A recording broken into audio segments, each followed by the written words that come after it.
going. We got, I guess the gang's all here. So anyway, Okay. Oh, well, I guess they can. kids are playing. That's good. First of all, I want to. We're gonna sort of repeat some of this back up at the Juniper tonight. We'll sort of get that going around, I don't know, between 5 and 6, and we'll have a video presentation for that, and I'll have some more detailed words to say about Dave and some pictures of Dave growing up, and apparently Uncle Cam's wedding pictures as well, and we were up in Edmonton last night for a service with his union folks and at the union hall he worked. It was and Cam and Pauline were there as well.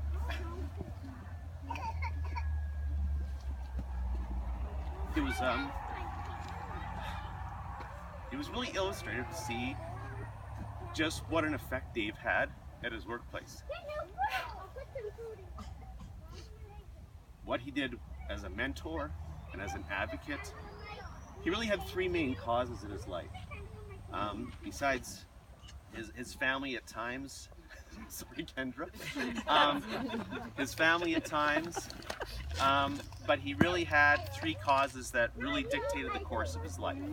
And that was his dedication to the stewardship of the environment, his dedication to the union movement and workplace safety, and his dedication to bridging the gap with our Aboriginal people who founded this land. And with everything that he did, and it really was quite interesting to see Kevin, who is the elected union head at the 110, the insulator and pipe fitter, gave a few words, and how he started off is he said, when I was asked to say a few words, the first thing I thought of is, well, I got to check with Dave, and he can sort of let me and guide me through the things I'm going to say to everybody for the speech that I'm about to give.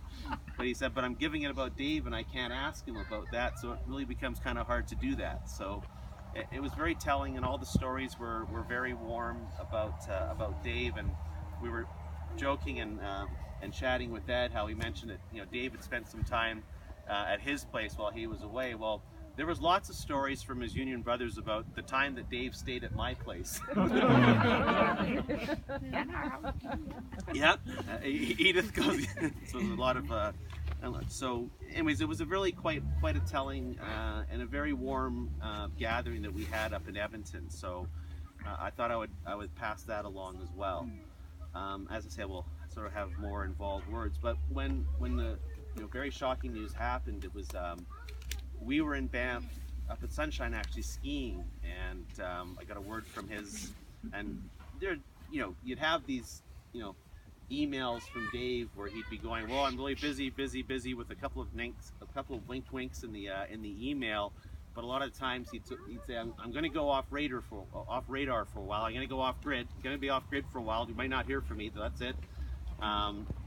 But there had been a period we hadn't heard from him. It actually happened in January as well, and then I had reached out and said, Dave, is everything okay? And he goes, that's fine. So I think, okay, that's good. But he had been the stretch in March where we hadn't heard from him, so we were up at Sunshine. I got a call from Bill saying, is Dave with you? Because he was talking, because he had been that close to getting his pension and his retirement.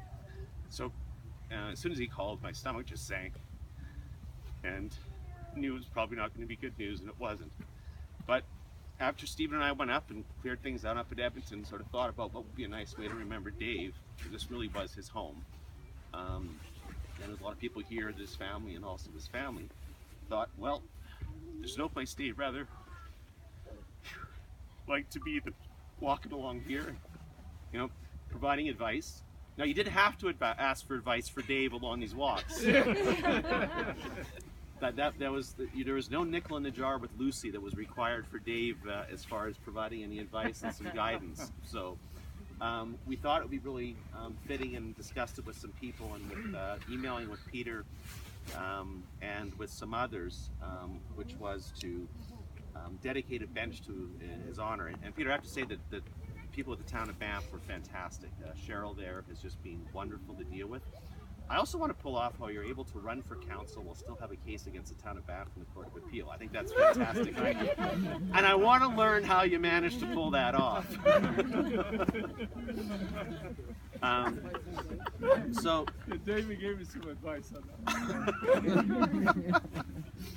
So we thought it'd be very fitting tribute to Dave to dedicate the park bench for him. So Kendra, if you've got something to put on the bench, I thought it'd be nice to do that.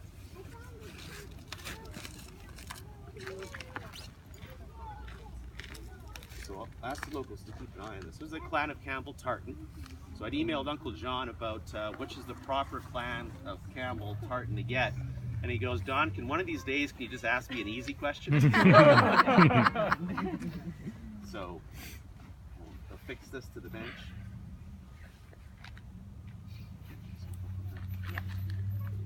I'll tie it around. Kendrick got one for me as well. Very kind. You want to do it sort of like this, a bit tighter? Or... I want to find a town of Banff saying we created a hazard for kids. Maybe a little bit tighter though. Okay. Just joking.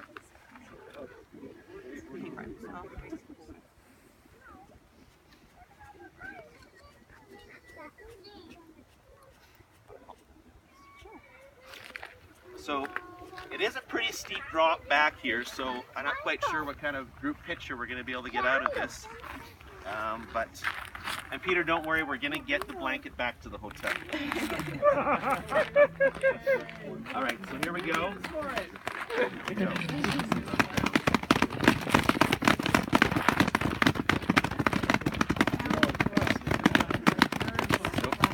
So it reads in memory of Dak, because Dave wasn't really known by Dave, he was known as Dak for David Allen Campbell. So it's a memory of Dak, David Allen Campbell, a protector and friend of these parks.